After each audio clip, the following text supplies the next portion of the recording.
Now for our story. In the sunny breakfast room of Ben Calvert's home this morning, Jessie Calvert was sipping her second cup of coffee. She had the paper folded neatly beside her so that the caption, "Sensational Culmination Calvert-Meade Custody Suit," was prominently displayed. Jessie looked remarkably cheerful as her eyes dwelt on this item. It meant that, at last, Ben must realize the truth concerning his daughter, Kitt. Kitt, who had taken another woman's child, had lied to Ben, telling him the baby boy was his own grandson. Yes, as she scanned the newspaper account of the trial this morning, Jessie was in the best of spirits. Now she looks up smiling as... Good morning. Good morning, Ben. Did you sleep well last night? No. Too bad, Ben. I'm sorry. Shall I have Lucy bring you some bacon and eggs? I'm not hungry. Well, do drink your orange juice at least. Coffee's delicious this morning. Thank heaven I finally managed to train Lucy to make it strong enough. I've never noticed anything wrong with Lucy's coffee. Ben, it was like dishwater. Now you just taste this and see if it isn't an improvement. Here you are. Cream, Ben? No, thanks. I'll take it black this morning. Jessie, is there any mail? Why, no, not yet anyway. Postman hasn't come. He may have by now. Now I'll go take a look. Oh, but then wait, I did just look. Besides, when he does come, Lucy, he'll bring it in. You know she always does. Well, she may have forgotten. Oh, Ben. Why can't you relax? Be sensible. Ever since yesterday, you jump like an eager lover every time the phone rings or someone comes to the door. I know what's the matter with you. You're expecting a wire from Kitt or a phone call. Well, what if I am? Frankly, Ben, you surprise me. Why you should worry about that girl after the way she's treated you. I'm not worried. I'm curious, that's all. Curious? Why would you be? What difference does it make where Kitt is, what she's up to? I'd just like to know, that's all. What possible justification could she have for what she's done? Oh, Kitt doubtless could think of lots of justification. She's a master of twisting things to her own advantage, Ben. You should know that by now. But I should think you'd also know how false her rationalizations can be. I can't believe it. Even yet. How could she? You surprise me. I never thought you were so naive, so gullible. Obviously, Kitt took that baby from Lisa Fenner, went through all that rigmarole, just to protect her own selfish interests. She didn't care if she ruined her father's life into the bargain. And then she clears out, leaving you holding the bag. Saves her own skin. Kitt's not a coward, Jessie. Whatever else you can say against her. Well, then why didn't she stay and face the music? Well, after all, when she saw that Fenner woman there in the courtroom, she must have known Willoughby would take some action against her. Exactly. So rather than take her medicine, she skipped out. Oh, Ben, why don't you wake up? Kitt's taking you for the most fantastic ride.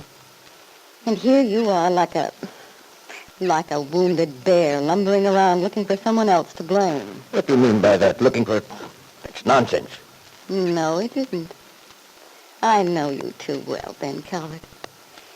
It's that famous Calvert pride all over again. You hate to admit your daughter could be in the wrong. Well, as far as that goes, according to this Fenner girl's story, Kitt had lost her own baby. She wanted a child desperately. There you go. You see, you can't stand admitting your own daughter could do anything so utterly despicable. Then that girl never has cared for you, believe me. If only she'd told me, confided in me. She didn't dare take the chance. If you'd known that child wasn't your own grandson, you'd hardly have settled all that money on it. To let me go on, making a fool out of myself, bragging about my grandchild, making me ridiculous before the whole town. Oh, it makes my blood boil, Jessie. I don't blame you, Ben. Nobody could blame you. She's made you suffer deliberately. She didn't care. She was getting what she wanted. And all the time she must have been laughing up her sleeve at what a fine fool she was making of me. Kitt knew the town was just waiting for a chance like this. Of course. course she did. And nobody can deny you've given Kitt the best of everything, especially from a material standpoint. Aren't your insurance policies made out to her? It's not the money, Jessie. I don't begrudge my daughter any money I spent on her. It's the hurt to my pride and to my feelings. The fact that she'd put me in this position so that people can think that I'd have a hand in palming off this child as my own grandson.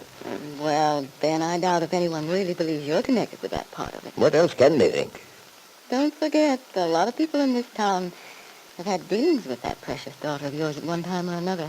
They probably know. No, I don't believe it. How could they? Besides, they'd be only too glad to accuse me of doing a thing like that. Then why don't you place the blame where it belongs? Squarely on Kitt's own shoulders. But how can I? My hands are tired. All I can do is sit back like an idiot and let them think whatever they want. But then that wouldn't be necessary. What else can I do? Well, then there's no reason why you should take the rap for Kitt's actions. Tell him the whole story. I have a hand-painted picture of that. Me running all over town, proclaiming the fact that I'm an innocent victim. That my daughter made a sucker of me. You know, Ben, it's just possible I might be able to help from that angle. A word here and there, he'd believe me all right. Yeah, I doubt it. It's no secret, Jessie, that you and Kitt never hit it off.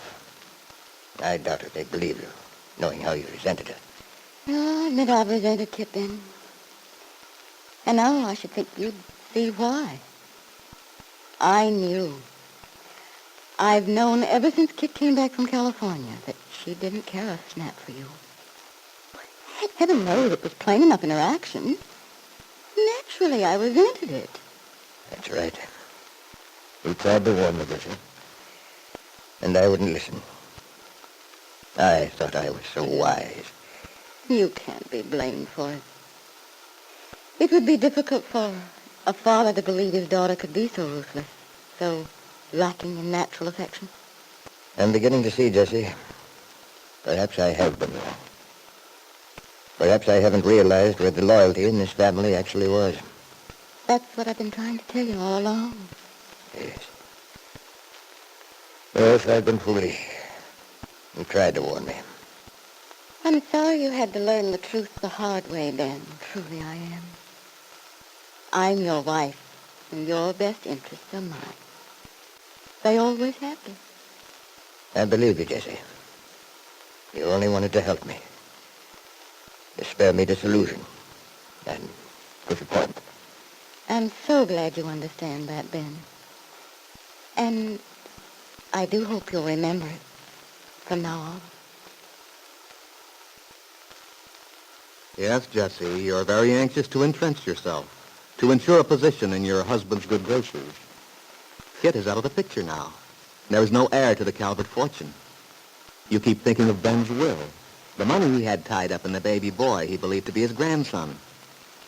But you won't rest easy until Kitt's name has been removed from those precious documents which represent lifetime security and your own name substituted.